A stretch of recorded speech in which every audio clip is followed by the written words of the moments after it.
Guys, welcome back my channel educational आगे point. तो चलिए हम यहाँ पे टीचिंग एप्टीट्यूड की सीरीज है, तो टीचिंग एप्टीट्यूड स्टार्ट करते हैं। आपकी हिंदी क्लासेज ऑलरेडी आपकी अपलोड हो चुकी है। आप टीचिंग एप्टीट्यूड की है तो आप टीचिंग एप्टीट्यूड की भी देख सकते हैं। छात्रों के विकास में आपकी दृष्टि से सबसे महत्वपूर्ण क्या है बताइए। तो आंसर तो आपको दिख ही गया होगा, आत्मविश्वास है। चलिए नेक्स्ट, शिक्षण में भिन्न भिन्न शिक्षण विधि का प्रयोग करने से क्या होता है बताइए। तो क्या होता है, तो छात्रों पर ध्यान केंद्रित होता है, छात्रों को भली भांति समझ में आता है, छात्रों की पढ़ाई क्या है और यूनिक बन जाती है। नेक्स्ट चलते हैं, बच्चों में समाजीकरण में शिक्षण की भूमिका क्या होती है। बच्चों में समाजीकरण की शिक्षण की भूमिका होती है उनका इंटेलेक्चुअल विकास, यानी कि उनका बौद्धिक विकास। शिक्षक को कक्षा शिक्षण के दौरान किस बात का पूरा ध्यान रखना चाहिए।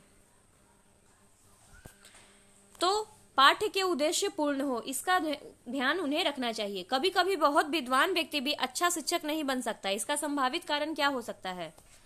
तो इसका संभावित कारण तो कौशल में परिपक्व न होना। कक्षा में क्या है, सूचना छात्रों का स्तर, जैसे कि आप कक्षा में क्वेश्चंस पूछ रहे हो, अब बच्चों का लेवल कहाँ है और आप पूछ कौन से क्वेश्चंस रहे हो, ये भी मैटर करता है। छात्रों में वैज्ञानिक दृष्टिकोण से उत्पन्न किया जाता है क्या उत्पन्न किया जाता है, तो तर्क संगत विचारों का प्रस्तुतिकरण किया जाता है। वाद विवाद प्रतियोगिता के लिए आपको निर्णायक मंडल में शामिल कर लिया जाए तो क्या होगा, तो प्रतिभागी के प्रदर्शन के अनुसार निर्णय देंगे। अध्यापक तथा अध्यापिकाओं की प्रतिष्ठा एवं मान में काफी गिरावट आई है, इसका मुख्य कारण क्या है। तो इसका मुख्य कारण है ये सभी, आचरण में गिरावट है, ट्यूशन के प्रति लालची, लापरवाही शिक्षण के प्रति, बहुत सारे हैं। किसी व्यक्ति का चरित्र सबसे ज्यादा प्रभावित होता है, तो आप क्या मानते हो। तो पारिवारिक परिवेश से सबसे ज्यादा उसका चरित्र क्या होता है, प्रभावित होता है। क्यों कहते हैं, उसकी बहन वैसी है तो वो भी वैसा ही होगा।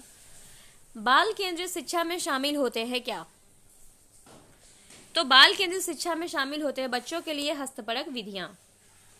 एक अध्यापक का सबसे बड़ा शत्रु क्या है, तो एक अध्यापक के लिए सबसे बड़ा शत्रु है उसका अहंकार, जो उसके अंदर की गुणात्मक में सुधार नहीं आने देता। अपनी कक्षा में बच्चों के समाजीकरण प्रक्रिया को तेज करने के लिए शिक्षक को अपना व्यवहार कैसा रखना चाहिए, तो शिक्षक को अपना व्यवहार स्नेह और सहानुभूति पूर्ण रखना चाहिए। एक अध्यापक के लिए सबसे कठिन काम क्या हो सकता है, तो छात्रों को असामाजिक व्यवहार से सुधारना सबसे बड़ा कठिन काम है। यदि कोई छात्र आपके निरंतर प्रयास कर रहे हो फिर भी वो फेल कर जा रहा है तो क्या होगा, छात्र की बुद्धि औसत से बहुत ज्यादा नीचे होगी। और सामाजिक लोगों के साथ आपका व्यवहार कैसा होना चाहिए,